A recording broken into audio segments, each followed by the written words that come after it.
Hi friends, வணக்கம் எல்லாருக்கும். So hypno tax பாட்காஸ்ட்டில் நம்ம இது வந்து எத்தனாவது எபிசோட்னு தெரியல, பட் நிறையா நம்ம பண்ணிட்டோம். நம்ம எப்போவுமே வந்து எண்ணி பார்க்கறது கிடையாது, பட் எண்ணி பார்க்குற ஒரு விஷயமாக தான் இந்த பாட்காஸ்ட் நமக்கு போயிட்டுருக்கு. இது ஒரு பஞ்சா எடுத்துக்கலாம். So let's welcome our master hypnotist Ashok. Ashok, வணக்கம். Welcome to our hypno talks. சரிங்களா? தேங்க்யூ. ஸோ இது வந்து எனக்கு ஒரு மாதிரி ஒரு சர்ப்ரைஸாக இருக்கக்கூடிய ஒரு இந்த பாட்காஸ்ட்னு சொல்லுவேன். ஏன் அப்படின்னா, பொதுவாகவே வந்து பாட்காஸ்ட்டுக்கு அட்லீஸ்ட் ஒரு 10 நிமிஷத்துக்கு முன்னாடியாவது வந்து இதை பற்றி தான் பேச போகிறோம் அப்படின்னு நீங்கள் சொல்லுவீங்க. ஆனால் ஸ்டார்ட் பண்ணி 5 நிமிஷம் போயிடுச்சு, இது வரைக்குமே என்ன பேச போகிறோம், எதை பற்றி பேச போகிறோம் எதுவுமே தெரியல. ஸோ எனக்கே வந்து ஒரு சர்ப்ரைஸாக இருக்குது. ஸோ பார்க்குறவங்களுக்கும் அப்படி தான் இருக்கும். ஸோ இந்த பாட்காஸ்ட்டில் எந்த சப்ஜெக்ட் எதை பற்றி நம்ம டிஸ்கஸ் பண்ண போகிறோம்? அதை ஆரம்பிக்கிறதுக்கு முன்னாடி அதை ஒரு டெமோவாகவே முதல்ல பண்ணி காமிச்சிட்டோம் அப்படின்னா அந்த டெமோல இருந்து நம்ம அப்படியே பாட்காஸ்ட்குள்ள போயிடலாம் அப்படின்னு எனக்கு தோணுது. அப்படியா? சூப்பர். டெமோனா எதை மாதிரி இருக்கும்? டெமோ அதை பத்தி ஏதாவது சொல்லுவீங்களா? இல்ல அதுவும் டைரக்டா தான் சொல்லுவீங்க. சரி, ஓகே. இதுக்கு நம்ம ஸ்டுடியோவுக்கு வாலண்டியர்ஸும் கொஞ்சம் பேர் வந்திருக்காங்க இல்லையா? ஆமா. அதுல இருந்து யாராவது ஒரு வாலண்டியரை நீங்களே இங்க கூப்பிடுங்க. யாராவது ஒருத்தர் உட்கார வச்சுக்கலாம். நான் தேவையில்லை. ஓகே, அப்ப நான் வந்து கொஞ்ச நேரத்துக்கு நான் அப்படி உட்காந்துக்கிறேன். ஆமா. சோ யாராவது ஒருத்தர் ரேண்டமா நீங்களே பிக் பண்ணிக்கிறீங்களா? இல்ல, நீங்களே பிக் பண்ணுங்க. நானே பிக் பண்ணி கூப்பிட்டுருவா? சரி, ஓகே. அப்ப ரெடி? 1 2 3. ஸ்னாப் பண்ணது நீங்க வந்துட்டீங்க. டேபிளும் வந்துருச்சு. சூப்பர். Hi, welcome. உங்க பேரு? பிரவீன். பிரவீன், இப்ப என்னோட கையில 2 காயின்ஸ் இருக்கு. இதை கையில வச்சுக்கோங்க. டேப் இருக்கு இல்லையா?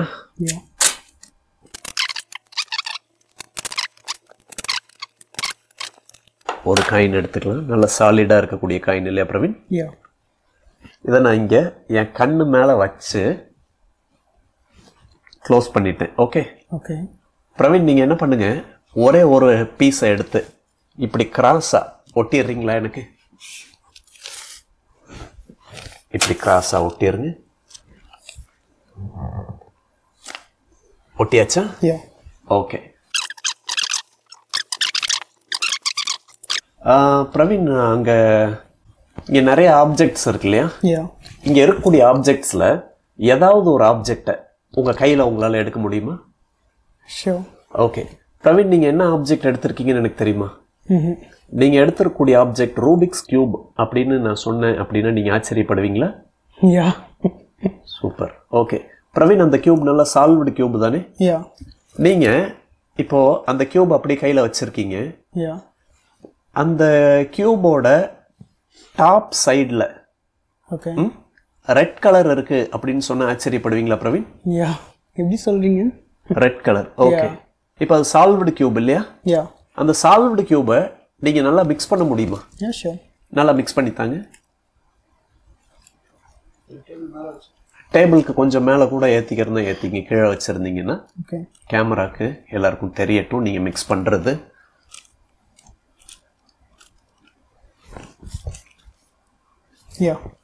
மிக்ஸ் பண்ணிட்டீங்களா பிரவீன்? என்கிட்ட கொடுங்க. ஓகே. பிரவீன், அந்த கியூப்னுடைய பேட்டர்ன் எப்படி மிக்ஸ் ஆகி இருக்கு ஏதாவது எனக்கு தெரியுமா? தெரிய வாய்ப்பு இல்லை.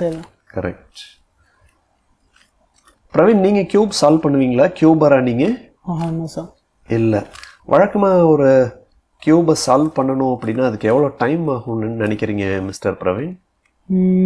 அது பேட்டர்னை பொறுத்து இருக்கும்.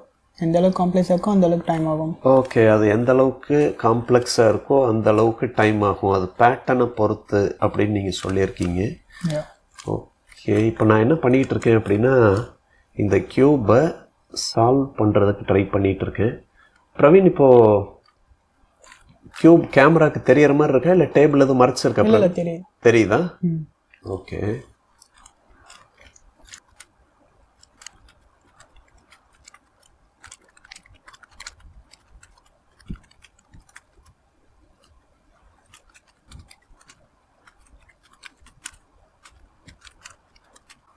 பிரவீன் தாங்க. சால்வ்டா? ஓகே. அதை டேபிளில் வச்சுருங்க பிரவீன். பிரவீன், இப்போ டேபிளில் வேறு ஏதாவது ஒரு ஆப்ஜெக்டை கையில் எடுங்க.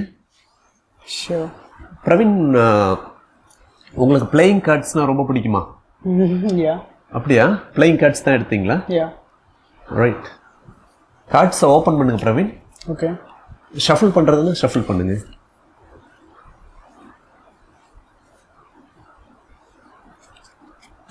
மிக்ஸ் பண்ணியாச்சா? ஓகே. யா. எனக்கு ஏதாவது ஒரு கார்டு தர்றீங்களா? ஏதாவது ஒரு கார்டை எடுத்து எனக்கு தர்றீங்களா? ஜாக் ஆஃப் டைமண்ட்ஸ் கரெக்டா? யா. ஓகே, வேற ஏதாவது ஒரு கார்டு கொடுத்தாங்க. Okay, 10 of clubs. Yeah. Correct, 10 of clubs. வேற ஏதாவது ஒரு கார்டு தர்றீங்களா? 3 of spades. வா. கரெக்டா? யா. வேற என்னோட ஃபேவரட் கார்டு பிரவீன் இது 7 ஆஃப் ஹார்ட்ஸ். உங்களுக்கு இது ஃபேவரட் கார்டான்னு எனக்கு தெரியாது, எனக்கு இது ஃபேவரட். லாஸ்ட்டாக ஏதாவது ஒரு ஃபைனலாக ஒரு கார்டு எடுத்துட்டாங்க. ஓ பிரவீன், நீங்கள் மேரீடா? நோ. அன்மேரிட். யா. ஓகே, உங்கள் குயின் எங்கே இருக்காங்க? அவங்களுக்காக உங்கள் ஹார்ட்டே கூட கொடுத்துருப்பீங்கன்னு நினைக்கிறேன்னு. ஓகே, அவங்கள கேட்டதை சொல்லுங்கள் Praveen. Queen of cards. Okay Praveen, cards அப்படி டேபிளில் வச்சுருங்க. நீங்கள் ஏற்கனவே கியூப் எடுத்துட்டீங்க, கார்ட்ஸும் எடுத்துட்டீங்க. இப்போ மிச்சம் ஒரே ஒரு பொருள் தான் இருக்கும்னு நினைக்கிறேன். நியூஸ் பேப்பர் இருக்கு இல்லையா? நியூஸ் பேப்பர் எடுங்க பிரவீன். நியூஸ் பேப்பரில் நீங்களே ஏதாவது ஒரு பேஜை எடுத்து எனக்கு தாங்க. நிறைய பேஜஸ் இருக்கும், நீங்களே ஒரு பேஜ் எடுத்து எனக்கு தாங்க.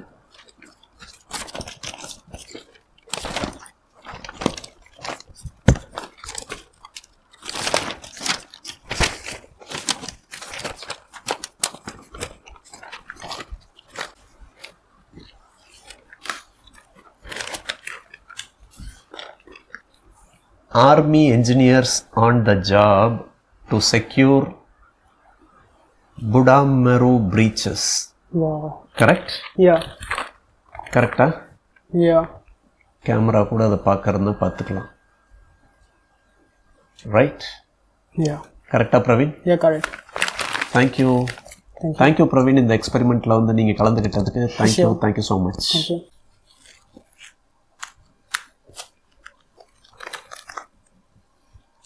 எப்பா ஸ்கின்னி அப்படியே பிரிச்சிட்டு வருது. என்னங்க பிரவீனை காண நீங்க உட்காந்துருக்கீங்க?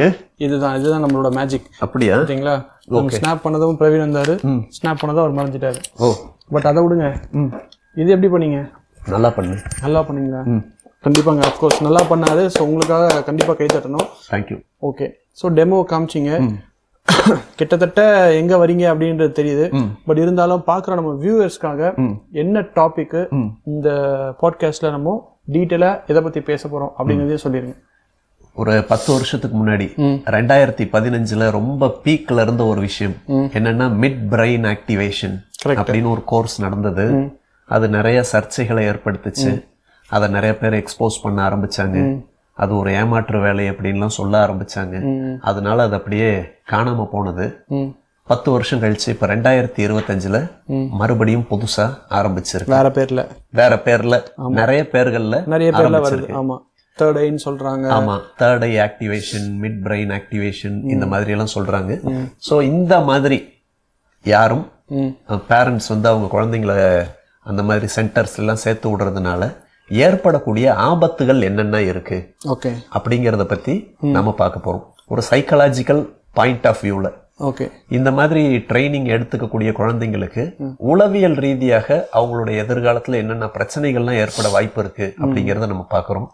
ஏன்னா இது முழுக்க முழுக்க மெஜிஷியன்ஸ் நாம காலகாலமா ஃபாலோ பண்ணிட்டு இருக்கக்கூடிய ஒரு டெக்னிக் இல்லையா?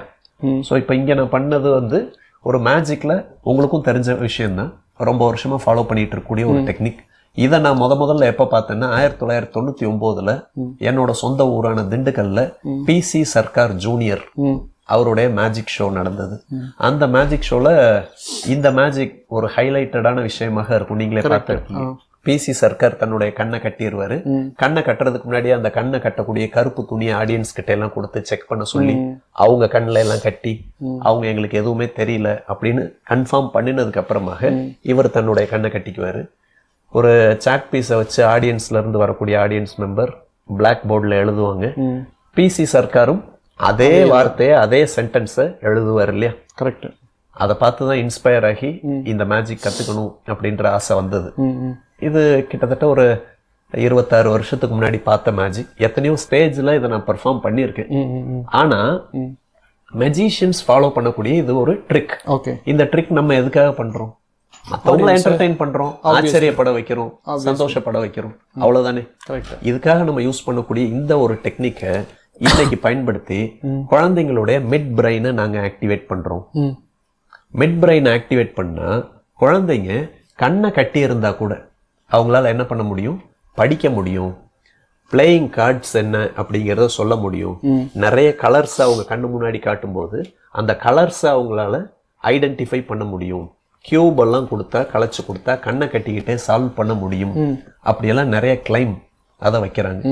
ஆனா இதுல ஒரு முக்கியமான விஷயத்த நம்ம கவனிக்க வேண்டியது இருக்கு. இது என்னதான் ஒரு ஸ்கேம் அப்படி இருந்தாலும் அதுல அவங்க யூஸ் பண்ணக்கூடிய வார்த்தைகள்ல சில சயின்டிபிக் டெர்மினாலஜிஸ் இருக்கும். Mid brain activation. இப்ப யாராவது ஒரு பேரண்ட் பாக்குறாங்க, மிட் பிரெயின் ஆக்டிவேஷன் சென்டரை பத்தி பாக்குறாங்க. இந்த மிட் பிரெயின் ஆக்டிவேஷன் சென்டர்ல சேர்த்தா உங்க குழந்தைங்க ஜீனியஸ் ஆயிருவாங்க, அவங்க ஐக்யூ லெவல்லாம் அதிகமாயிரும், அப்படி எல்லாம் அட்வர்டைஸ்மெண்ட் கொடுக்குறாங்க. அதை பார்க்கக்கூடிய ஒரு பேரண்ட் என்ன பண்ணுவாரு? இன்னைக்கு எல்லார் கையிலயும் போன் இருக்கு, இன்டர்நெட் இருக்கு. மொபைல் போன்ல மிட் பிரெயின் அப்படின்னா என்னன்னு தேடுவாங்க. மிட் பிரெயினுடைய ஃபங்க்ஷன்ஸ் என்ன, அதனுடைய ஆக்டிவிட்டிஸ் என்ன எல்லாம் தேடுவாங்க. உண்மையாலுமே இருக்கக்கூடிய ஒரு விஷயம், மிட் பிரெயின்ங்கிறது மூளையினுடைய ரைட் சைடுக்கும் லெஃப்ட் சைடுக்கும் நடுவுல இருக்கக்கூடிய சின்ன ஒரு ஸ்டெம் தான். ஒரு தண்டு மாதிரி இருக்கக்கூடிய ஒரு சிறு பகுதி. ஆனா அந்த பகுதி நல்லா ஆக்டிவேட் ஆச்சு அப்படின்னா நிஜமாலுமே அவங்களுக்கு ஐக்யூ லெவல்லாம் அதிகமாக இருக்கும், பிரில்லியண்டாக இருப்பாங்க. இப்போ ஒருத்தர் பிரில்லியண்டாக இருக்காரு அப்படின்னா அவருடைய மிட் பிரெயின் நல்லா வேலை செய்யுது அப்படின்றது அர்த்தம். அது உண்மைதான், அது நியூரோ சயின்ஸ்ல நிரூபிக்கப்பட்ட விஷயம் தான். அந்த ஒரு சயின்ஸை இவங்க எடுத்துக்கிட்டு என்ன பண்றாங்க அப்படின்னா அந்த சயின்டிபிக் வேர்டை இங்க ட்ரைனிங்ல ஆட் பண்ணிடுறாங்க.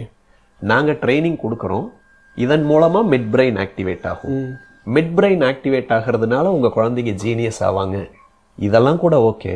ஆனா அப்படி மிட் பிரெயினை ஆக்டிவேட் பண்ணிட்டால், மிட் பிரெயின் ஆக்டிவேட் செய்யப்பட்ட ஒருத்தர் கண்ணை கட்டிக்கிட்டும் படிக்கலாம், கண்ணை திறந்துகிட்டும் படிக்கலாம், கண்ணை கட்டிக்கிட்டும் கூட படிக்கலாம். இந்த மாதிரியான கிளைம் இதை கொடுக்கறாங்க. இதை பார்த்த உடனே பேரண்ட்ஸும் என்ன பண்ணிடுறாங்க, அவங்களுடைய குழந்தைங்களை பரவாயில்ல, நம்ம குழந்தைனால கண்ணை கட்டிக்கிட்டு கூட படிக்க முடிஞ்சுச்சு அப்படின்னா நம்ம குழந்தைய வந்து ஒரு பெரிய ஹீரோ மாதிரி எல்லாரும் பார்க்க ஆரம்பிப்பாங்க அப்படின்னு அந்த குழந்தைய என்ன பண்ணிடுறாங்க, அந்த கோர்ஸ்ல சேர்த்து விட்டுறாங்க. இதனால பணம் அப்படிங்கறத நிறைய செலவழிக்கிறாங்க. பணம் அப்படிங்கறது செலவழிக்கிறாங்க, அது அவங்க சம்பாதிச்ச காசு, அவங்க விருப்பப்பட்டு பிடிச்சு போய் செலவழிக்கிறாங்க. அதை நம்ம தப்பு அப்படின்னு சொல்லல. பணம் வாங்குறாங்களே ட்ரெயின் பண்றதுக்கு, அவங்களே இந்த விஷயத்துல நான் தவறுன்னு சொல்லல. ஆனா இயற்கைக்கு மீறின ஒரு விஷயத்த ஒரு மனுஷனுக்கு கண்ணை கட்டிட்டா அவங்களால படிக்க முடியாது அப்படின்னு தெரியும். ஆனா இயற்கைக்கு மீறின ஒரு விஷயத்த உங்களுக்குள்ள ஏற்படுத்த எங்களால முடியும் அப்படின்னு கிளைம் பண்ணி ட்ரைனிங் கொடுக்கறவங்க அந்த குழந்தைங்களுக்கு என்ன தெரியுமா பண்றாங்க, இந்த மேஜிக் ட்ரிக்கை மட்டுமே கத்து கொடுக்கறாங்க. இந்த மேஜிக் ட்ரிக்கை மட்டுமே கத்து கொடுத்து அவங்கள பிரெயின் வாஷ் பண்ணிடுறாங்க. எப்படி பிரெயின் வாஷ் பண்றாங்க அப்படின்னா, இது ட்ரிக் அப்படின்றத வெளியில நீங்க யாருக்கும் சொல்லக்கூடாது. நிஜமாலுமே நீங்க உங்களுக்குள்ள ஏதோ ஒரு தேர்ட் ஐ ஆக்டிவேட் ஆனதுனாலதான் உங்களால இதை படிக்க முடியுது, கலைஞ்ச கியூப் எல்லாம் சால்வ் பண்ண முடியுது, கார்ட்ஸ் எல்லாம் சொல்ல முடியுது. அப்ப இது உங்களுக்குள்ள இருக்கக்கூடிய ஒரு பவர், உங்களுடைய மிட் பிரெயின் ஆக்டிவேட் ஆனதுனாலதான் படிக்க முடியுது, இப்படிதான் நீங்க சொல்லணும் அப்படின்னு அந்த குழந்தைங்களை ப்ரோக்ராம் பண்ண ஆரம்பிச்சிடுறாங்க, பிரெயின் வாஷ் பண்ண ஆரம்பிச்சிடுறாங்க. இதனால சைக்கலாஜிக்கலா என்னென்ன பாதிப்புகள் ஏற்படுது அப்படின்னா, இப்போ இந்த மாதிரி ஒரு மிட் பிரெயின் சென்டர்ல ட்ரெயின் ஆன ஒரு குழந்தை வழக்கமா என்ன பண்ணுவாங்க, அவங்க பேரண்ட்ஸ் ஏதாவது அவங்க ஃபேமிலி கேதரிங்லேயே கூட பெர்ஃபார்ம் பண்ண சொல்லுவாங்க. ஆமா, பெர்ஃபார்ம் பண்ண சொல்லுவாங்க. என் பையனால கண்ணை கட்டிக்கிட்டே படிக்க முடியும் அப்படின்னு. அப்ப அந்த பையனும் கண்ணை கட்டிக்கிட்டு படிக்கிறான். ஆடியன்ஸ் எல்லாரும் கிளாப் பண்றாங்களே. மெஜிஷியன்ஸ் பண்றாங்க அப்படின்னா மெஜிஷியன்ஸ் ட்ரிக் அப்படின்னு சொல்லிட்டு பண்றோம். ஆனா இத ஒரு பவர் அப்படின்னு சொல்லிட்டு செய்யக்கூடிய ஒரு குழந்தைய எல்லாரும் கிளாப் பண்ணும்போது அந்த குழந்தைக்கு உள்ள தோணும், இந்த கிளாப்புக்கு நான் ஒர்த்து கிடையாது. ஏன்னா பவர் மூலமா நான் படிக்கல, ஒரு ட்ரிக் மூலமா படிக்கிறேன். ட்ரிக்குங்கிறது எனக்கு தெரியுது, ஆனா பவர்ங்கிறது அவங்களுக்கு கன்வே ஆகுது. அப்போ இந்த குழந்தை தனக்குள்ளே ஒரு முரண்பாட்டை உணரும். ஒரு கில்ட்டி கான்ஷியஸ்னஸும் ஆமா, ஒரு கில்ட்டினஸ் அப்படின்றது வரும். இதை வந்து சைக்காலஜியில காக்னிட்டிவ் டிசோனன்ஸ் அப்படின்னு சொல்றாங்க. ஏற்கனவே நம்முடைய பழைய வீடியோக்கள்ல காக்னிட்டிவ் டிசோனன்ஸ் பத்தி பேசியிருக்கோம். அதாவது ஒரு நபருக்கு 2 விதமான ஐடென்டிட்டி இருக்கும், 2 அல்லது 2க்கும் மேற்பட்ட ஐடென்டிட்டி இருக்கும். இதுல எது நான் அப்படின்னு ஒரு முடிவெடுக்கவே தெரியாம ஒரு விதமான குழப்பமான மனநிலையிலேயே இருப்பாங்க. அப்போ ட்ரிக் பண்ற ஆள் தான் நானா அல்லது உண்மையிலுமே பவர் இருக்கக்கூடிய ஆள் நானா அப்படின்றது தெரியாம அந்த குழந்தை ஒரு குழப்பமான மனநிலைக்கு போகும்போது அது அவங்களுக்குள்ள உளவியல் ரீதியாக பல பாதிப்புகளை ஏற்படுத்துது. கண்டிப்பா. இன்னொரு முக்கியமான விஷயம் என்ன அப்படின்னா, சின்ன வயசுலயே அந்த குழந்தைக்கு ஒரு கைத்தட்டல் உனக்கு கிடைக்க போகுது, ஒரு பாராட்டு கிடைக்க போகுது, உன்னை எல்லாரும் ஹீரோவா பார்க்க போறாங்க, அதனால ட்ரிக்கா பண்ணக்கூடிய ஒரு விஷயத்த கூட நீ ட்ரிக்குன்னு சொல்லாம பவர், உனக்குள்ள இருக்கக்கூடிய ஒரு சக்தி அப்படின்னு நீ சொல்லி பண்ணு அப்படிங்கிறப்போ அந்த குழந்தைய சின்ன வயசுலயே பொய் சொல்றதுக்கு அடுத்தவங்களை ஏமாத்துறதுக்கு என்கரேஜ் பண்றாங்க. கரெக்ட். அப்படி வளரக்கூடிய ஒரு குழந்தை எதிர்காலத்துல ஒரு எத்திக்ஸ் எதுவுமே இல்லாம ஏதாவது ஒரு விஷயம் வேணும், தனக்கு சாதிக்கணும் அப்படின்னா மற்றவங்களை தான் ஈஸியா ஏமாத்தலாமே. ஏற்கனவே நமக்கு ஏமாத்துனது ஒன்றும் புதுசு கிடையாது, பழசு தானே, அதனால மற்றவங்களை ஏமாத்தலாம் அப்படின்னு வழி மாறி போகிறதுக்கு உண்டான வாய்ப்புகள் ரொம்பவே அதிகமாக இருக்கு. இதுல நான் இப்ப ரீசெண்டா ஒரு இன்டர்வியூ ஒண்ணு நான் பார்த்தேன். இப்போ 2015 வேணா இந்த மிட் பிரெயின் ஆக்டிவேஷன் அப்படிங்கிறது இந்தியாவில ரொம்ப பாப்புலராக இருந்தாலும் வெஸ்டர்ன் கண்ட்ரீஸ்ல 2000 to 2005 அந்த காலகட்டத்தில் அது ரொம்ப ஃபேமஸா இருந்துச்சு.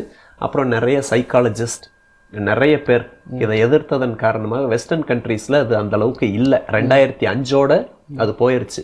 அப்ப அமெரிக்காவில் அந்த 2000 இருந்து 2005க்குள்ள இந்த மிட் பிரெயின் கிளாஸ் அட்டன் பண்ணின ஒரு ஸ்டூடெண்ட், அப்ப அவங்க ஒரு குழந்தையாக இருந்தவங்க, ஒரு 10 வயசு அப்படி இருந்தவங்க. அவங்க இப்ப 2025 அப்படின்னா அவங்களுக்கு இப்போ ஓரளவுக்கு ஏஜ், ஒரு மிடில் ஏஜ் இருக்கும் இல்லையா, கண்டிப்பா அந்த மாதிரி இருந்த ஒரு பொண்ணு கல்யாணம் ஆயிருச்சு. அவங்களுக்கு இப்போ ஒரு குழந்தை இருக்காங்க.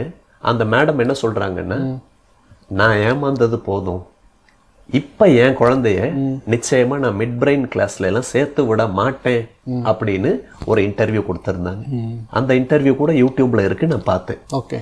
அப்போ அந்த அளவுக்கு இன்னைக்கு இருக்கக்கூடிய ஜெனரேஷன் இப்படி மிட் பிரெயின்னால பாதிக்கப்படுறாங்கன்னு அதை அவங்களால வெளியில நிச்சயமா சொல்ல முடியாது. ஏன்னா பேரண்ட்ஸ் கிட்ட இதை நீ சொல்லக்கூடாது, ட்ரிக்கில் தான் ஒர்க் ஆகுதுன்னு சொல்லக்கூடாது. அப்படின்றப்போ எங்கேயுமே யாருக்கிட்டையுமே நீ சொல்லக்கூடாது அப்படின்னு அந்த குழந்தைய என்ன பண்றாங்க, ஒரு ஃபோர்ஸ் பண்ணிடுறாங்க, மைண்டை ப்ரோக்ராம் பண்ணி சோஷியல் பிரஷர் மாதிரி கிரியேட் பண்ணிடுறாங்க. ஒரு ப்ரெஷர் அப்படின்னு உருவாகும் போது இதை யாருனாலையுமே அவங்களால சொல்ல முடியாது. சொன்னா என்ன சொல்லுவாங்க, மற்றவங்க எல்லாம் என்ன நினைப்பாங்க அப்படிங்கிற மாதிரியான ஒரு சைக்கலாஜிக்கல் ப்ரெஷர் கிரியேட் ஆகும். ஒரு கில்ட்டினஸ் வந்துடுது, ஒரு குற்ற உணர்ச்சியும் வந்துடுது. அப்படிப்பட்ட குழந்தைங்க நாளைக்கு பெரியவங்களாகும் போது அவங்களுக்கு கல்யாணமாகி அவங்களுக்கு குழந்தை பிறக்கும்போது நிச்சயமா இந்த மாதிரி மிட் பிரெயின் சென்டருக்கெல்லாம் அனுப்பணும் அப்படின்னு நினைக்கவே மாட்டாங்க இல்லையா? அப்ப இது எவ்வளவு பெரிய ஒரு தாக்கத்தை குழந்தைங்களுடைய மனசுல ஏற்படுத்துது அப்படிங்கறத நம்ம தெரிஞ்சுக்கலாம். கண்டிப்பா.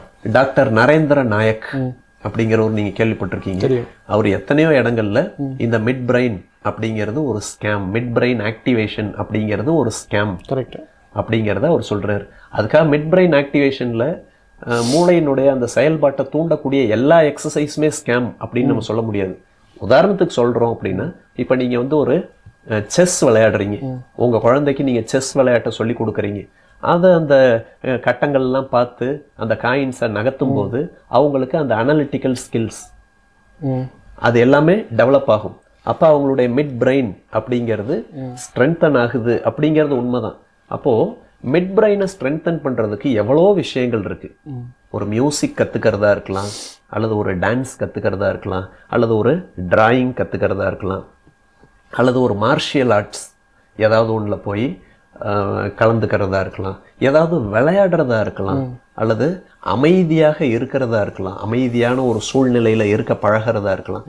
இது எல்லாமே நம்முடைய மிட் பிரெயினை நிச்சயமாக ஆக்டிவேட் பண்ணும். அப்ப நான் என்ன சொல்ல வர்றேன் அப்படின்னா, நம்முடைய குழந்தைங்க எல்லாருமே இயற்கையிலே அறிவாளிங்க தான், புத்திசாலிங்க தான். அவங்களுக்கு பிடிச்ச விஷயங்களை நம்ம சொல்லி கொடுக்கறதன் மூலமாகவே நிச்சயமாக அவங்களுடைய மிட் பிரெயின் அதை என்ன பண்ண முடியும், இம்ப்ரூவ் பண்ண முடியும். அதை விட்டுட்டு இந்த மாதிரியான கோர்ஸ், ஏன் இந்த கோர்ஸ் எல்லாம் சக்சஸ் ஆகுது அப்படின்னா, இந்த கோர்ஸுக்கு போன உடனே என் குழந்தைனால கண்ணை கட்டிட்டு படிக்க முடியுது. எக்ஸாக்ட்லி. இந்த ஸ்டண்ட், இந்த ஒரே ஒரு ஸ்டண்ட் தான் அந்த கோர்ஸை செல் பண்றதுக்கு ஒரு பெரிய ஒரு செல்லிங் பாயிண்ட் அப்படி இருக்கு இல்லையா? இதைத்தான் நரேந்திர நாயக் சொல்றாரு, மிட் பிரெயின் ஆக்டிவேட் பண்ண ஒருத்தர்னால கண்ணை கட்டிக்கிட்டெல்லாம் படிக்க முடியாது. நம்ம மெஜிஷியன் மிஸ்டர் கோபிநாத் முத்துகாட், அவர் 2015 கேரளால திருவனந்தபுரத்துல இது ஒரு ஸ்கேம், இது நாங்க மெஜிஷியன்ஸ் ரொம்ப நாளா மக்களை என்டர்டெயின் பண்றதுக்காக இந்த ட்ரிக்கை யூஸ் பண்ணோம், இப்பயும் யூஸ் பண்ணிட்டு இருக்கோம், அதை பயன்படுத்தி குழந்தைங்களை பிரெயின் வாஷ் பண்ணிக்கிட்டு இருக்காங்க அப்படின்றத 2015 எக்ஸ்போஸ் பண்ணினாரு. அதனால இது எக்ஸ்போஸ் பண்ணினாலும் இதே விஷயம் இன்னைக்கு மிட் பிரெயின் அப்படிங்கிற பேர்ல இல்லாம தேர்ட் ஐ ஆக்டிவேஷன் இந்த மாதிரி பேர்கள்ல எல்லாம் வந்துருக்கு. இதில் நான் என்ன சொல்றேன் அப்படின்னா, எங்க வீட்டுல என்னோட பொண்ணா இருக்கட்டும், என்னோட அண்ணன் பசங்களா இருக்கட்டும், அவங்க எல்லாருமே சின்ன குழந்தையில இருந்து என்கிட்ட மேஜிக் அப்படின்றது கத்துக்கிட்டு இருக்காங்க. அவங்களாலையுமே இந்த விஷயத்த பண்ண முடியும். அவங்கெல்லாம் கண்ணை கட்டிட்டு படிப்பாங்க, கண்ணை கட்டிட்டு கியூப் சால்வ் பண்ணுவாங்க, கண்ணை கட்டிட்டு கார்டு என்ன அப்படிங்கறத சொல்லுவாங்க. அவங்கள இப்ப வரைக்கும் எந்த மிட் பிரெயின் சென்டருக்கும் நாங்க அனுப்புனது இல்லை. அவங்க மேஜிக் பண்ணி தான் இதெல்லாம் படிக்க முடியுது. And for your information, doctor Narendra Nayak வந்து நிறைய ஸ்டேட்லலாம் போயிட்டு, ஐ மீன் அஃப்கோர்ஸ் கேரளா சொன்னீங்க, அதுக்கப்புறம் பெங்களூர் இந்த மாதிரிலாம் பண்ணிட்டு இருந்தாங்க. அண்ட் சென்னைக்கு வந்து ஒரு ப்ரெஸ் மீட் பண்ணிட்டு இருந்தப்போ இந்த டெமோ அவங்களுக்கு சப்போர்ட் பண்ணது நான் தான். ஸோ இங்கே சென்னையில் பண்ணியிருந்தேன். அண்ட் அஃப்கோர்ஸ் எனக்குமே இதில் வந்து முரண்பாடு இருக்குது, இவங்க பண்ணுற ஒரு விஷயம் வந்து கம்ப்ளீட்டாக ஒரு ஸ்கேம் தான் அப்படின்ட்டு. அண்ட் இன்னொன்று என்னென்னா, மிட் பிரெயின் அப்படிங்கிற ஒரு விஷயத்தை ஆக்டிவேட் பண்ணுறாங்கன்னு சொல்கிறாங்க பார்த்தீங்களா. ஃபர்ஸ்ட் ஆஃப் ஆல் அதை ஆக்டிவேட் பண்ணணுன்ற அவசியமே இல்லை, ஆல்ரெடி ஆக்டிவில் தான் எல்லாருக்குமே இருக்குது. நீங்கள் சொன்ன மாதிரி ஸ்ட்ரென்தன் பண்ணுறதுக்கான எக்ஸசைஸ் தான் நம்ம பண்ண வேண்டியதை தவிர ஆக்டிவேஷன் அப்படிங்கிற ஒரு கான்செப்டே கிடையாது. ஆமாம், ஆல்ரெடி இஸ் தேர். நம்ம அதை நீங்கள் சொல்கிற மாதிரி சயின்டிஃபிக்காக இருக்கக்கூடிய விஷயத்தை எடுத்துக்கிட்டு இதை பேஸ் பண்ணி இவங்க ஒரு மார்க்கெட்டை க்ரியேட் பண்ணி ஆல்மோஸ்ட் பேரண்ட்ஸ் எல்லாமே ட்ராப் பண்ணுறாங்க. அந்த பேரண்ட்ஸ் வந்து அஃப்கோர்ஸ் எல்லாருக்குமே இருக்கிறது தான், நம்ம கம்ப்ளீட்டாக அவங்கள ப்ளேம் பண்ண முடியாது. ஏதாச்சும் பண்ணியாச்சும் என் பையனை வந்து நம்ம ஒரு எக்ஸ்ட்ராடினரி பர்சனாக மாற்றிடலாம், அவங்களோட டேலண்ட்டை வெளியில் கொண்டு வரலாம் அப்படிங்கிறதுக்காக அது எல்லாருக்குமே இருக்கும். அந்த எமோஷ்னல் ஹூக்கை எடுத்து தான் அவங்க வந்து இந்த பிஸ்னஸை பண்ணிகிட்ருக்காங்க. அண்ட் இது நீங்கள் சொன்ன மாதிரி நடுவில் இந்த நேம் போயிடுச்சே தவிர இந்த பிஸ்னஸ் குறையில வேறு நேம்ஸில் வந்துட்டுருக்கு. தடை இருக்குது, அதுக்கப்புறமா இந்த பிரஜ்னா யோகான்னு பண்ணுறாங்க. And of course yoga is good for health தான். பட் அதில் வரக்கூடிய கான்செப்ட்ஸில் அசோக் சார் சொன்ன மாதிரி இந்த ஒரு செக்மெண்ட்டை காமிக்கிறாங்க பாருங்கள், இந்த பிளைண்ட் ஃபோல்ட் பண்ணி பண்ணுறாங்கன்னு சொல்கிறாங்கல்ல, இது கம்ப்ளீட்டாக வந்து ஸ்கேமில் வரக்கூடிய பார்ட்டு தான். அண்ட் இன்னொரு அசோக், இப்போது என்னென்னா நீங்கள் சொன்னீங்க சைக்கலாஜிக்கலாக பசங்க அஃபெக்ட் ஆகிறாங்கன்றது, இதனால பேரண்ட்ஸ் அஃபெக்ட் ஆகுறாங்களா? பேரண்ட்ஸும் அஃபெக்ட் ஆகுறாங்க. ஏன்னா அந்த குழந்தை மட்டும் நிறைய தனிமையை விரும்புது. ஏன் தனிமையை விரும்புது அப்படின்னா, சோஷியல் ஆகும் பொழுது குற்ற உணர்ச்சி வந்துடுது. ஏன்னா என்னுடைய அப்பா என்னை எப்படி பாக்குறாரு, அப்பா எனக்காக இவ்வளவு கஷ்டப்படுறாரு, அப்பா வந்து என்னை ஒரு ஹீரோ மாதிரி பார்த்துட்டு இருக்காரு, ஆனா உள்ளுக்குள்ள நான் ட்ரிக் பண்ணிக்கிட்டு இருக்கேனே அப்படின்ற உணர்ச்சி, குற்ற உணர்ச்சி இருக்கும்போது எங்க அப்பாவை நான் எப்படி பாக்குறது, அவர் எப்படி நேருக்கு நேரா பாக்குறது, அவர்கிட்ட எப்படி நான் மனசு விட்டு பேசுறது அப்படின்னு அவங்க சோசியலைஸ் ஆகாம தனிமையை விரும்புறாங்க. அப்படி தனிமையை விரும்பும்போது பேரண்ட்ஸுமே என்ன பண்றாங்க அப்படின்னா, என் குழந்தை என்கிட்ட சரியா பேசுறது இல்லை இந்த மாதிரி. அப்போ பேரண்ட்ஸுக்கும் குழந்தைங்களுக்கும் இடையில இருக்கக்கூடிய உறவுகள்லயே விரிசல் ஏற்படுறத பார்க்க முடியுது. எக்ஸாக்ட்லி. இதுல இன்னொரு விஷயம் என்ன அப்படின்னா, இந்த மிட் பிரெயின் ட்ரைனிங் அப்படிங்கிற ப்ரோக்ராம்க்கு அதுலயும் சொல்ல போனா ஒரு 8 வயசுல இருந்து 14 வயசு வரைக்கும் இருக்கக்கூடிய குழந்தைங்களை தான் இவங்க செலக்ட் பண்றாங்க. 14 வயசை தாண்டியாச்சு அல்லது ஒரு 18 வயசை தாண்டியாச்சு அப்படின்னா உங்க மிட் பிரெயின் வந்து இதுக்கு மேல ஆக்டிவேட் ஆகாது அப்படின்னு சொல்லிடுறாங்க. எதுக்காக அப்படின்னா, ஒரு 18 வயசு ஆன ஒரு பையனை போய் நீங்க மிட் பிரெயின் சென்டர்ல சேர்த்து விட்டீங்க அப்படின்னா அவன் ஒரே நாள்ல வெளியில வந்துருவான். வந்து என்ன தெரியுமா சொல்லுவான் பேரண்ட்ஸ் கிட்ட, அப்பா அவங்க ஸ்கேம் பண்றாங்கப்பா, கண்ணை கட்டிட்டு ஒரு மேஜிக் ட்ரிக் ஒன்று சொல்லி கொடுத்துட்டு இதை நீ வெளியில போய் பவர் அப்படின்னு சொல்லணும் அப்படின்னு சொல்றாங்கப்பா அப்படின்னு அந்த பையன் சொன்ன பேச்செல்லாம் கேட்க மாட்டான். ஆனா இந்த 8ல இருந்து 14 வயசுக்குள்ள இருக்கக்கூடிய குழந்தைங்களை ஈஸியா என்ன பண்ணலாம், பிரெயின் வாஷ் பண்ணி கொண்டு வந்துடலாம். அதனாலதான் இந்த 8 to 14 அந்த நேரம் குழந்தையினுடைய ஒரு பேரண்டிங் கோச்சாக கூட நீங்க இருக்கீங்க. பேரண்டிங் சம்பந்தமா நிறைய ஒர்க் ஷாப் பண்ணிட்டு இருக்கீங்க, கவுன்சிலிங் எல்லாம் கூட பண்ணிட்டு இருக்கீங்களே. நீங்களே சொல்லியிருக்கீங்களே எத்தனையோ ப்ரோக்ராம்ஸ்ல. இந்த 8 to 14 வயசு, அதாவது அந்த 13 வயசுல டீனேஜுக்குள்ள நுழையிறாங்க இல்லையா, அந்த டீனேஜுக்குள்ள நுழையிற பருவம் வரைக்கும் இருக்கக்கூடிய அதுதான் ஒரு பேஸ்மெண்ட். அது ரொம்ப ரொம்ப முக்கியம் அப்படின்னு நீங்களே எத்தனையோ இடங்கள்ல பேசியிருக்கீங்க, நானும் கேட்டிருக்கேன். அப்படி இருக்கையில அந்த 8 to 14 வயசுல அந்த குழந்தைக்கு எந்த அளவுக்கு நம்ம நல்ல விஷயங்களை கத்துக் கொடுக்கறோமோ அதுதான் எதிர்காலத்துல அவங்களுக்கு அவங்களுடைய வாழ்க்கையை தீர்மானிக்க கூடியதாக இருக்கும். அந்த நேரத்துல அந்த குழந்தைக்கு மத்தவங்களை எப்படி ஏமாத்துறது, எப்படி பொய் சொல்றது, இந்த மாதிரியான விஷயங்களை கத்துக் கொடுத்தீங்கன்னா அந்த குழந்தைங்களுடைய எதிர்கால வாழ்க்கை என்னவாக இருக்கும். இதுல ஒரு சிலர் என்கிட்ட சொல்லுவாங்க, சார் உங்களுடைய இதெல்லாம் நாங்க பார்த்துருக்கோம், நீங்க மேஜிக்ல கண்ணை கட்டிட்டு இதெல்லாம் பண்றீங்க, நீங்க பண்றது வேணா மேஜிக்கா இருக்கலாம், நீங்க உங்களால கண்ணை கட்டிக்கிட்டு ஒரு ட்ரிக்கை வச்சுக்கிட்டு இப்படி பண்ண முடியுது, கியூபெல்லாம் சால்வ் பண்ண முடியுது அப்படிங்கிற ஒரே காரணத்துக்காக இந்த மிட் பிரெயின் சென்டர்ல நடத்தக்கூடிய கோர்ஸை நீங்க எப்படி குறை சொல்லலாம்? கரெக்ட். இப்போ அதுதான் நானும் கேட்க வந்தேன். இப்போ நம்ம மேஜிக்ல பண்றதா இருக்கட்டும், அவங்க பண்றதா இருக்கட்டும், இதை டீகோட்னு ஒரு விஷயம் நம்ம பண்ணுவோம். நம்ம இது ட்ரிக்குன்னு ஓப்பனா ஒத்துக்கிறோம், அதுல பிரச்சனை இல்லை. இப்போ அவங்க பண்றது கரெக்ட் இல்ல, அது வந்து ஒரு பியூர் ட்ரிக் தான் அப்படிங்கறத பிரேக் பண்றதுக்கு ஏதாவது மெத்தட்ஸ் இருக்கு? இருக்கு. இப்போ நான் பண்றது ட்ரிக், ஓகே, ஆனா அவங்க பண்றது ரியல் அப்படின்னு சொல்றாங்க. அவங்க கண்ணோட்டத்திலே வச்சுக்கலாம். இப்போ இந்த ஸ்டுடியோல லைட் எரியுது இல்லையா, என்கிட்ட கியூபை களைச்சு கொடுத்தாரு மிஸ்டர் பிரவீன். களைச்சு கொடுத்தவரு லைட் ஆஃப் பண்ணி விட்டுருந்தாருன்னு வைங்களேன், இருட்டுல என்னால என்ன பண்ண முடியாது, அந்த கியூபை சால்வ் பண்ண முடியாது. ஓகே, நான் ஒத்துக்கிறேன். ஏன் அப்படின்னா நான் பண்ணது ட்ரிக் அப்படிங்கறத ஒத்துக்கிறேன். நான் என்ன சொல்றேன் அப்படின்னா அவங்க பண்றது ரியல் அப்படின்னு சொல்றாங்கல்ல, ரியலாகவே இருக்கட்டும். அப்ப ரியலுக்கு வந்து வெளிச்சம் இருட்டுங்கிறது முக்கியம் இல்ல. ஏன்னா அவங்க என்ன சொல்றாங்க, இதை சால்வ் பண்றதுக்கு கண்ணே தேவையில்லை அப்படின்னு சொல்றாங்க. அப்ப கண்ணே தேவையில்லைன்றப்போ வெளிச்சம் இருட்டுங்கிறது பிரச்சனையே இல்லை. ஒரு கியூபை களைச்சு கொடுத்து ஒரு குழந்தைகிட்ட நீ வந்து என்ன பண்ண வேணாம், கண்ணெல்லாம் கட்ட வேணாம், கண்ணை திறந்தே இரு, லைட் ஆஃப் பண்ணி விட்டுறோம், உன்னால சால்வ் பண்ண முடியுதா, கார்ட்ஸ் சொல்ல முடியுதா, புக்கு படிக்க முடியுதா அப்படின்னா அவங்களாலையும் முடியுது அப்படின்னா அதை நான் ரியல்னு ஒத்துக்கிறேன். ஆனா இன்னைக்கு நரேந்திர நாயக் எவ்வளோ குழந்தைங்களை எக்ஸ்போஸ் பண்ணியிருக்கு. மிட் பிரெயின் சென்டர்ல இருந்து நாங்க வர்றோம், எங்க குழந்தைங்க கண்ணை கட்டிக்கிட்டே படிப்பாங்க அப்படின்னு சேலஞ்ச் பண்ண எத்தனையோ குழந்தைங்களை இந்த மாதிரி பரிசோதனைகளுக்கு உட்படுத்தி அவங்களால படிக்க முடியல, கலர் என்ன அப்படிங்கறத சொல்ல முடியல. அப்ப அவங்க ஃபாலோ பண்ற மெத்தட்ல ரியாலிட்டி அப்படிங்கிறது இல்ல, அதுவும் ட்ரிக் அப்படிங்கிறது தெரிய வருது.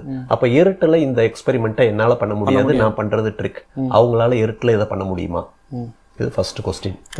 ரெண்டாவது கொஸ்டின் என்ன அப்படின்னு கேட்டா, இதை பண்றதுக்கு கண்ணு அப்படிங்கிறது முக்கியம் இல்லை அப்படின்னு சொல்றீங்க. கண்ணு இல்லாமலே என்ன பண்ண முடியும், படிக்க முடியும் அப்படின்னு. ஒரு பார்வை இழந்த மாற்றுத்திறனாளி ஒருத்தரை நான் அழைச்சிட்டு வர்றேன், அவருக்கு நீங்க இந்த மிட் பிரெயின் ஆக்டிவேஷன் ட்ரைனிங் கொடுத்து, அவருக்கு கண் பார்வை இல்லாதவர் தான் அவரை படிக்க வைக்க உங்களால முடியுமா? கியூப் கொடுத்து எந்தெந்த பக்கம் என்னென்ன கலர்ஸ் இருக்கு அப்படின்னு சால்வ் பண்ண வைக்க உங்களால முடியுமா? கண்டிப்பா முடியாதுன்னு தான் சொல்லுவாங்க. கண்டிப்பா முடியாது அப்படின்னு தான் சொல்லுவாங்க. இப்பயே புரியுதா?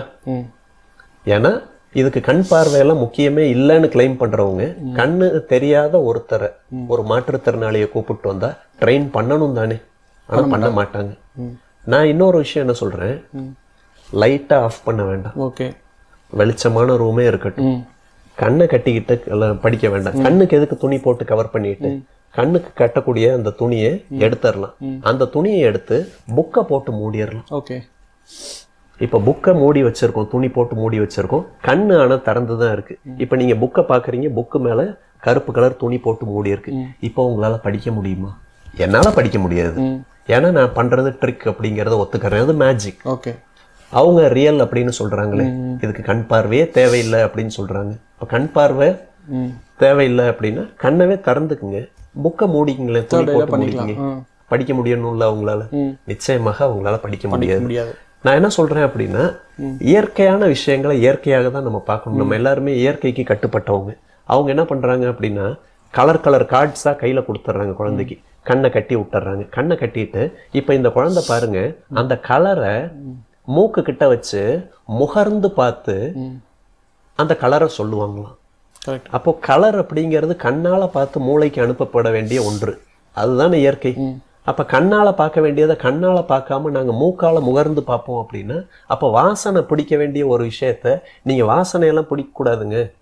மிட் பிரெயின் படிக்கக்கூடிய குழந்தைங்க அவங்க வீட்டுல பிரியாணியா அப்படிங்கிறத, பிரியாணி தான் சமைக்கிறாங்களா அப்படிங்கிறத மூக்கால முகர்ந்தாலும் சொல்ல மாட்டாங்க. அவங்க வீட்டுல பிரியாணி தான் அப்படிங்கிறத அவங்க பிரியாணி சமைக்கிற சத்தத்தை வச்சே சொல்லுவாங்க, காதுல கேட்டு சொல்லுவாங்கன்னு இப்ப சொல்ல முடியுமா? பாசிபிள் இல்லை. அப்ப இயற்கையில ஒன்னொன்னுக்கும் ஒவ்வொரு சட்டம் இருக்கு. கண்ணால பார்த்து தெரிஞ்சுக்க வேண்டிய விஷயம்னு ஒண்ணு இருக்கு, காதால கேட்டு தெரிஞ்சுக்கிறதுன்னு இருக்கு, மூக்கால முகர்ந்து தெரிஞ்சுக்க வேண்டியதுன்னு இருக்கு, நாக்கால சுவைத்து தெரிஞ்சுக்க வேண்டியதுங்கிறது இருக்கு, தொடு உணர்வு கினிஸ்தட்டிக் அதன் மூலமாக தொட்டு பார்த்து தெரிஞ்சுக்க வேண்டியதுன்னு இருக்கு. இப்ப இந்த ஐம்புலன்கள் ஒன்னொன்னுக்குன்னு இயற்கை கரெக்டா படைச்சிருக்கு. அந்த விதியை ஏன் மாத்திக்கிட்டு இல்லையா? அப்ப இவ்வளவு விஷயங்கள் இயற்கைக்கு முரணாகவும் சைக்காலஜிக்கு முரணாகவும் பண்ணி அந்த குழந்தைங்களை விக்டிம் ஆக்கணுமா? எக்ஸாக்ட்லி. இதுல இன்னொரு முக்கியமான விஷயம் என்ன அப்படின்னா, இன்னைக்கு தேதியில இல்ல எப்பவுமே நம்ம ஊரை பொறுத்தளவுக்கு சினிமா நடிகர்கள் அவங்க எப்பவுமே எல்லாருக்கும் ஒரு சூப்பர் ஸ்டார்ஸ் இல்லையா? எல்லா நடிகர்களையும் நாம தூக்கி வச்சு கொண்டாடுறோம். அப்ப சினிமா நடிகர்கள் அவங்க ஏதாவது ஒரு விஷயம் சொன்னாங்கன்னா அது இங்க வேத வாக்காக மாறிடுது. அதனாலதான் சினிமா நடிகர்களை அட்வர்டைஸ்மெண்ட்டுக்கெல்லாம் நிறைய பயன்படுத்துறாங்க. நம்மளோட பழைய பாட்காஸ்ட்ல கூட சூப்பர் ஸ்டார் அந்த சிகரெட் பிடிக்கிறத பத்தி பேசியிருக்கோம். ஆமா. அப்போ சினிமா நடிகர்கள் அதிகமா அவங்களுக்கு சம்பளம் கொடுக்கப்படுது, விளம்பரம், இந்த விஷயங்களுக்கெல்லாம். அப்போ ஏன் அப்படின்னா சினிமா நடிகர்கள் அவங்க சொல்றது மக்களுக்கு உடனடியாக போய் சேருது அப்படிங்கிற காரணத்தினால தானே. இன்னைக்கு ஒரு சில சினிமா பிரபலங்கள் அவங்களுடைய இன்ஸ்டாகிராம் பேஜ்ல, சோசியல் மீடியா பேஜ்ல பாத்தீங்கன்னா ரொம்ப பெருமையா ஒரு வீடியோ போடுறாங்க. என்னன்னா, எங்க வீட்டு குழந்தை பாருங்க, நாங்க மிட் பிரெயின் ட்ரைனிங் அமைச்சிருக்கோம், கண்ணை கட்டிக்கிட்டே எல்லாத்தையும் படிக்குது பாருங்க அப்படின்னு வீடியோ போட்டு பெருமையா சொல்றாங்க. நான் அவங்கள குறையா சொல்லல, ஏன்னா அவங்களுக்கே தெரியாது அவங்க குழந்தை ஏமாற்று வலையில சிக்கி இருக்கு அப்படிங்கிற விஷயம் அந்த சினிமா பிரபலங்களுக்கே தெரியல. அவங்களும் விவரம் புரியாம என் குழந்தை கண்ணை கட்டிக்கிட்டே படிக்குதுன்னு அது எவ்வளவு பெருமையான விஷயம், அதை இந்த உலகத்துக்கு தெரியப்படுத்துவோம் அப்படின்ட்டு அவங்களும் தெரியப்படுத்துறாங்க. அப்ப இந்த செலிபிரிட்டிஸே, பெரிய பெரிய நடிகர்களே, புகழின் உச்சத்துல இருக்கவங்களே அவங்களுடைய குழந்தைங்களை மிட் பிரெயின் சென்டருக்கு அனுப்புறாங்களே, அப்ப அவங்களாம் ரிசர்ச் பண்ணாமலா, யோசிக்காமலா அமைச்சிருப்பாங்க? அவங்களே அனுப்பும்போது நம்மளும் நம்ம குழந்தைங்களை அனுப்புவோம் அப்படின்னு நிறைய பேரு இந்த செலிபிரிட்டிஸ்னால அப்படியும் போய் ஃபாலோ ஆகுறாங்க. அதனால செலிபிரிட்டிஸும் இதை புரிஞ்சுக்கிட்டு அவங்களுக்கான சமூக பொறுப்புகள் நிறைய இருக்கு. கண்டிப்பா அதுக்கேற்ற மாதிரி அவங்களும் செயல்படணும் அப்படின்னு நான் கேட்டுக்கிறேன். கண்டிப்பா. ஸோ இதில் வந்து லேக் ஆஃப் அவேர்னஸ் மேஜராக வந்து பேரண்ட்ஸ்க்கு தான் நம்ம சொல்ல வேண்டியது இருக்குது. அவங்க தான் அந்த அவேர்னஸ் இல்லை. நம்ம ஃபஸ்ட்டு டிஸ்கஸ் பண்ண மாதிரி எங்கள் பசங்க வந்து ஏதாவது ஒரு வகையில் தனித்துவமாக அவங்கள காமிச்சிக்கலாம், இது மூலிமா வந்து ஸ்டடீஸ்க்கு இம்ப்ரூவ் ஆகலாம், அவங்களோட மெமரி என்ஹான்ஸ் ஆயிரும் அப்படிலாம் ட்ரை பண்ணுறாங்க. பட் அது இன்டைரக்ட்லி அவங்கள வந்து பேரண்ட்ஸை பொறுத்த வரைக்கும் டைரெக்டாகவே அஃபெக்ட் ஆகுறாங்க. அவங்க வந்து கிட்ஸ் வந்து சைக்கலாஜிக்கலாகவும் அஃபெக்ட் ஆகுறாங்க. அண்ட் நிறைய ஒரு ஐ மீன் அஃப்கோர்ஸ் விக்டிம் நம்ம சொல்லிட்டோம். ஆமாம். ஸோ இது இல்லாமல் வேற என்னென்ன ஃபேக்டர்ஸ் இப்போ நம்ம சொல்லிட்டோம், இது வந்து ஸ்கேம் தான், இது பண்ண முடியாதுன்றது. ரியலாகவே ஒருத்தருக்கு வந்து அவங்களுடைய மெமரியை இம்ப்ரூவ் பண்ணுறது, ஸ்டடீஸில் அவங்க நல்லா ஷைன் ஆகிறதுக்கும், அதாவது நம்ம சொன்ன மாதிரி 8 to 13 சரிங்களா, இந்த ஏஜ் கேட்டகரியில் இருக்கிறவங்கள ஈஸியாக நம்ம வந்து ப்ரைம் பண்ணலாம், ஈஸியாக நம்ம அவங்களுக்கு ப்ரோக்ராமிங் பண்ணலாம். யூஸ்ஃபுல்லாக இருக்கிறதுக்கான ஒரு விஷயம் வந்து நம்ம ஹிப்னாசிஸில் வச்சுருக்கோம். ஆமாம். என்ன பண்ணலாம் அவங்களுக்கு ஹிப்னாட்டிசமில் இப்போ சின்ன குழந்தைங்களா அந்த 8 வயசுலேருந்து 13-14 வயசு வரைக்கும் இருக்கிறவங்களுக்கு நல்ல ஒரு விஷுவலைசேஷன் இருக்கும், நல்ல இமேஜினேஷன் இருக்கும். அப்போ அவங்களுக்கு ஹிப்னாட்டிக் சஜஷன்ஸே நம்ம கொடுத்து, உங்களால் நல்லா படிக்க முடியுது, உங்களால் கிளாஸில் நல்லா கவனிக்க முடியுது, உங்களுடைய ஃபோக்கஸ் அதிகமாகுது, இந்த மாதிரி அவங்களுக்கு சஜஷன்ஸ் திரும்ப திரும்ப ரிப்பீட்டடாக கொடுத்து அவங்கள நம்ம என்கரேஜ் பண்ணிக்கிட்டே இருந்தாலே போதும். நம்ம சொல்லக்கூடிய விஷயம் ரிப்பீட்டடாக அவங்க காதில் கேட்க கேட்க அதை அவங்களுடைய ஆழ் மனசு உள்வாங்கிடுது. இப்போ இந்த மிட் பிரெயின் ப்ரோக்ராம் சக்ஸஸ் ஆகிறதுக்கான காரணம் என்ன தெரியுமா? இன்ஸ்டன்ட் கிராட்டிஃபிகேஷன், டிலேடு கிராட்டிஃபிகேஷன், 2 விஷயம் சைக்காலஜியில் நம்ம படிச்சது இல்லையா? இன்ஸ்டன்ட் கிராட்டிஃபிகேஷன்னா நான் ஒரு விஷயத்த செய்யறேன், அதுக்கான பலன் எனக்கு உடனே கிடைக்குது. அப்ப அதைத்தான் மக்கள் விரும்புவாங்க. இப்போ ஒரு ஜிம்முக்கு போகணும் அப்படின்னா அங்க இன்ஸ்டன்ட் கிராட்டிஃபிகேஷன் கிடைக்காது. ஆப்வியஸ்லி போன ஃபர்ஸ்ட் டே எப்படி இருக்கும், உடம்பெல்லாம் வலிக்கும். ஏன்னா இது நாள் வரைக்கும் ரொம்ப ஆக்டிவா இல்லாம இருந்த மசில்ஸ்க்கெல்லாம் இங்க வேலை கொடுக்கும்போது அந்த மசில்ஸ் எல்லாம் வலிக்கும். அப்போ முதல் நாள் பெயினா இருக்கும், 2வது நாள் பெயின் இருக்கும். அப்போ ஸ்டார்டிங்கே பெயின்ல இருந்து ஆரம்பிக்கும்.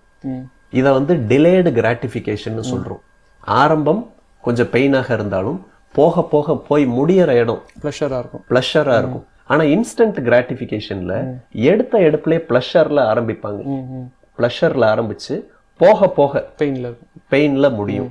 அப்போ இந்த மிட் பிரெயின் இந்த ஸ்கேம் சக்சஸ் ஆகிறதுக்கான காரணமே இன்ஸ்டன்ட் கிராட்டிஃபிகேஷன். ஏன்னா என் குழந்தை உள்ள போனா, அந்த சென்டருக்கு போனா, போய் 1 வாரம் தான் ஆகுது, ஒரே வாரத்துல கண்ணை கட்டிட்டு படிக்க ஆரம்பிச்சிட்டானே அப்படின்றது பேரண்ட்ஸ்க்கு அந்த இன்ஸ்டன்டா அந்த கிராட்டிஃபிகேஷன் கிடைக்குது இல்ல. ஆனா நல்ல விஷயங்கள் எல்லாத்துக்குமே கொஞ்சம் டிலேடு கிராட்டிஃபிகேஷன், அதுக்கான பலன்கள் தெரியறதுக்கு கொஞ்சம் கால அவகாசம் எடுத்துக்கும். அந்த கால அவகாசத்தை இந்த பேரண்ட்ஸ்னால பொறுத்துக்க முடிய மாட்டேங்குது.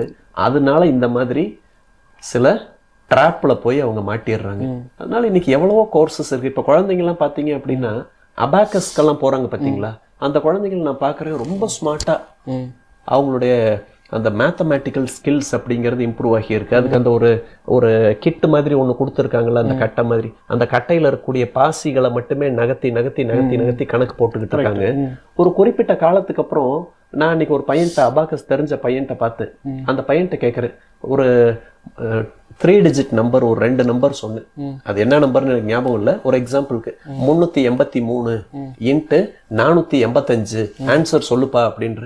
அந்த பையன் என்ன பண்றான், அந்த அபாக்கஸ் கிட் இருக்குல்ல, அந்த கிட்டு அந்த பையன் கையில இல்ல, இருந்தாலும் அந்த கிட்டு எப்படி இருக்கும் அதை ஆப்ரேட் பண்ணி பழகுனதுனால அது அந்த பையனுக்கு மசில் மெமரியாக மாறிடுச்சு. அந்த கிட்டே அந்த பையன் கண்ணு முன்னாடி இருக்கிற மாதிரி நினைச்சுக்கிட்டு அந்த பாசி எல்லாம் அப்படியே நகர்த்துற மாதிரி கையை இப்படி நகர்த்திட்டு ஒரு 7 இருந்து 8 செகண்டுக்குள்ள அந்த பையன் பார்த்தா ஆன்சர் சொல்லிட்டான். சூப்பர். நான் ஆன்சரை மொபைல்ல கால்குலேட்டர்ல செக் பண்ணி பார்க்கறேன், அந்த பையன் சொன்ன ஆன்சர் கரெக்ட். அப்போ இந்த மாதிரி எவ்வளவோ கோர்சஸ் இருக்கு உங்க குழந்தைங்களுக்கு. நான் ஏற்கனவே சொன்னேன் இல்லையா, இந்த பாட்காஸ்ட்லயே சொன்னேன், அவங்க ஏதாவது ஒரு தற்காப்பு கலை, மார்ஷியல் ஆர்ட்ஸ்ல சிறந்து விளங்கணும்னு ஆசைப்படுறாங்களா, அவங்கள அந்த மாதிரியான கிளாஸ்க்கு அனுப்புங்க. அல்லது மியூசிக் படிக்கணும்னு ஆசைப்படுறாங்களா, மியூசிக் ஒரு பாட்டு கிளாஸ்க்கோ அல்லது ஏதாவது ஒரு இன்ஸ்ட்ருமெண்ட் பிளே பண்றதுக்கோ அவங்கள நீங்க அனுமதிக்கலாம். அல்லது ஒரு டிராயிங் கிளாஸ் அல்லது ஏதாவது ஒரு கலைகளை கத்துக்கணும் அப்படின்னு அவங்க ஆசைப்படுறாங்கன்னா அதுக்கு நீங்க அவங்களுக்கு சப்போர்ட் பண்ணலாம். ஏன்னா நீங்க சொன்ன மாதிரி மிட் பிரெயின் அப்படிங்கிற ஒரு விஷயத்த ஆக்டிவேட் பண்ணவே தேவையில்லை, அது ஆல்ரெடி ஆக்டிவேட்டட். அதை என்ன பண்ணலாம், ஸ்ட்ரென்தன் பண்ணிக்கலாம். ஸ்ட்ரென்தன் பண்ணிக்கிறதுக்கு ரொம்ப இந்த மாதிரி எக்கச்சக்கமான ட்ரைனிங், பார்க்கறதுக்கே ஃபேன்சியா இருக்கிற மாதிரி ரொம்ப காஸ்ட்லியா இருக்கக்கூடிய ட்ரைனிங்ஸ் தான் எடுக்கணும் அப்படின்றது கிடையாது. அந்த ட்ரைனிங்கே அட்டன் பண்ணாலும் இருட்டு ரோமுக்குள்ள உங்களை கண்ணை கட்டிட்டு விட்டா உங்களால எதுவும் படிக்க முடியாது இல்லையா. அப்ப அது ஒரு மேஜிக் ட்ரிக் தான் அப்படிங்கிறத புரிஞ்சுக்கிட்டு அதுக்குள்ள எல்லாம் சிக்க வேண்டாம். இப்ப நம்ம அன்றாடம் பார்க்கக்கூடிய போன ஜெனரேஷன் குழந்தைங்களை எப்படி வளர்த்தாங்க, அந்த குழந்தைங்களை வளர்க்கறதுக்கு என்னென்ன நல்ல விஷயங்கள் சொல்லி கொடுத்தாங்க, அதை சொல்லி கொடுத்தாலே போதும். இப்ப நீங்க கூட இந்த குழந்தைங்களை இம்ப்ரூவ் பண்றதுக்கு, அவங்களுடைய ஸ்டடி ஸ்கில்ஸை இம்ப்ரூவ் பண்றதுக்கு நீங்க கூட ஏதோ ஒரு ப்ரோக்ராம் ஒண்ணு பண்ணீங்கல்ல, ஒரு கோர்ஸ் கூட உங்ககிட்ட அந்த ப்ரோக்ராம் நீங்க பண்ணீங்கல்ல. இப்ப அது எப்ப ஏப்ரல்ல பண்ணீங்கன்னு நினைக்கிறேன் இல்லையா. ஏப்ரல்ல கரெக்டா அந்த சம்மர் டைம்ல இங்க சென்னையில நீங்க பேரண்ட்ஸ் எல்லாரையும் வச்சு ஒரு ப்ரோக்ராம் ஒண்ணு பண்ணீங்க, பேரண்டிங் ப்ரோக்ராம் பண்ணீங்க. அந்த ப்ரோக்ராம் முடிச்சதுக்கு அப்புறம் எத்தனையோ பேரண்ட்ஸ் உங்ககிட்ட வந்து நீங்க ஸ்டேஜை விட்டு கீழே இறங்கும்போது உங்ககிட்ட பர்சனலா வந்து பேசிட்டு இருந்ததை கூட நான் பார்த்தேன். அப்ப அவங்க நிறைய பேர் என்ன சொன்னாங்க அப்படின்னா, சார் பேரண்ட்ஸா நாங்க மட்டும் இங்க வந்திருக்கோம், எங்க பசங்களை எல்லாம் கூப்பிட்டு வரல, பசங்களுக்கும் சொல்லி கொடுக்கற மாதிரி அவங்களுடைய ஸ்கில்ஸை வளர்க்குற மாதிரி.